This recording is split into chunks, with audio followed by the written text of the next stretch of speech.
पंडित जी ने वेद पढ़े तो नहीं, वेद सुने थे, वेदों में बहुत अच्छी बात है। पंडित जी का नाम बोले मैं पढ़ देता हूँ, कौन सी बड़ी बात है।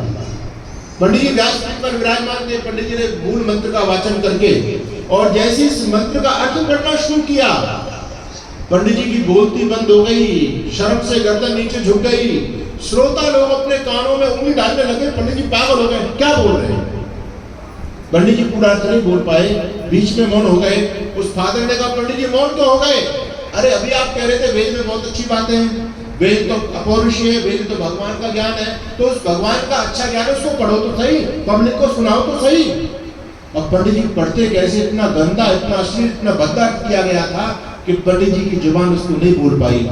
बंधुओं, उस पादरी ने कहा कि पंडित जी शर्त लग चुकी है, लेकिन मैं आपको अवसर देता हूं, अभी आपकी 4 दिन कथा और चलेगी और मैं प्रतिदिन आपकी कथा में आऊंगा और आपको चैलेंज करते रहूंगा। पंडित जी 4 दिन तक आप यदि इस मंत्र को पढ़ करके सुना दोगे, तब भी मैं अपने धर्म को छोड़ करके सनातनी बन जाऊंगा। और चौथे दिन याद रखना, यदि नहीं सुना पाए तो अपनी चोटी और जनेऊ तोड़ देना और क्रॉस आपके गले में मैं अपने हाथों से पहनाऊंगा। पंडित जी की हालत खराब हो गई। पंडित जी ने बहुत सारे वेद भाष्यकारों के भाषण को मंगाया, लेकिन पंडित जी वही बीमारी सब भाष्यकारों ने की हुई थी, वही बड़ा गंदा किया हुआ था। साइड को ले लो, महिला को ले लो, उपट को ले लो, रायण को ले लो, रावण को ले लो, सबने वेद का सत्यानाश कर दिया। अब पंडित जी में तो स्थिति खराब, पंडित जी का चेहरा मलिन हो रहा है, भूख प्यास सब खत्म, अपमान हो रहा है सनातन धर्म का। केवल पंडित जी का अपमान नहीं, सनातन धर्म का अपमान हो रहा था। देवी व्यतीत होते चले जा रहे थे, पंडित जी को नींद नहीं आ रही थी, अंतिम दिन बचा हुआ था। पंडित जी को लगा कि कल तो मुझे धर्म परिवर्तन करना पड़ेगा। चारपाई पर लेट तो गए, लेकिन नींद नहीं है, बेचैन है। अचानक पंडित जी के दिमाग में एक विचार आया, अरे वेदों का भाष्य तो स्वामी दयानंद सरस्वती ने भी किया है, मैंने दयानंद का भाष्य तो पढ़ा ही नहीं, और तो सबका भाष्य पढ़ लिया।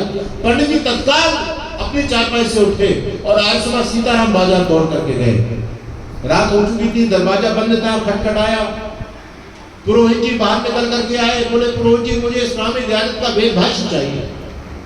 सारी स्थिति बता दी और वो विषय का एक ऐसा विषय था, पुरोहित जी ने तत्काल निकाल करके दिया, बोले लीजिए।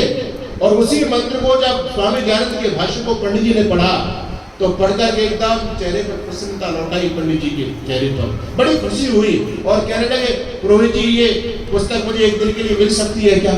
बोले ले जाओ, कोई बात नहीं। दूसरे दिन जब पंडित जी व्यासपीठ पर बैठे तो बड़े गर्व के और गौरव के साथ में बैठे।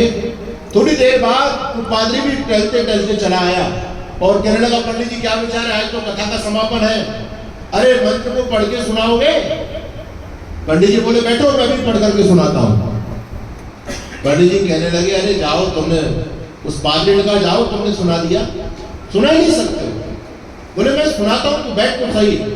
पंडित जी ने मूल मंत्र का वाचन किया और जैसे ही अर्थ पढ़ना शुरू किया तो लोगों की तालियां बजनी शुरू हो गई। वो फादर खड़ा होता, पंडित जी ठहर जाओ। बोले क्या बात है। बोले किसका अर्थ बोल रहे हो आप, ये भाष्य किसका है ये बताओ। बोले दयानंद सरस्वती का। बोले दयानंद से तुम्हारा क्या लेना देना भाई, तुम तो दयानंद को गाली देते हो, दयानंद तो नास्तिक था, दयानंद ये कर गया, दयानंद वो कर गया, आज तुमको दयानंद याद आ रहा है, दयानंद का भाष्य नहीं चलेगा। बोले क्यों नहीं चलेगा दयानंद का भाष्य। बोले दयानंद तुम्हारा नहीं था। बोले कौन कहता है। अरे दयानंद कोई मुसलमान था क्या, दयानंद को ईसाई था क्या, दयानंद था तो हमारा पूर्वज, दयानंद हमारा ही तो ऋषि था, हम दयानंद को मानेंगे, जहां पर भी प्रमाण की आवश्यकता पड़ेगी हम दयानंद का प्रमाण देंगे। वहां से भाग गया और सनातन धर्म की जयकार हुई। हजारों हिंदू विधर्मी बनने से बच गए। ये ऋषि दयानंद के वेद भाष्य का करिश्मा है। आज भी दुनिया में यदि सर्वाधिक प्रमाणित वेद भाष्य माना जाता है तो केवल स्वामी दयानंद सरस्वती का माना जाता है। आज ये पाखंडी लोग चिल्लाते रहते हैं कि दयानंद ने मनमाना अर्थ किया है, दयानंद ने ऋषि परंपरा से हटकर के अर्थ किया है। इनको यह पता होना चाहिए कि ऋषि परंपरा को तो तुम लोगों ने तोड़ा है। ऋषि दयानंद का वेद भाष्य ऋषि परंपरा के अनुकूल है और तुम्हारे वेद भाष्य सारे ऋषि परंपरा के विपरीत है।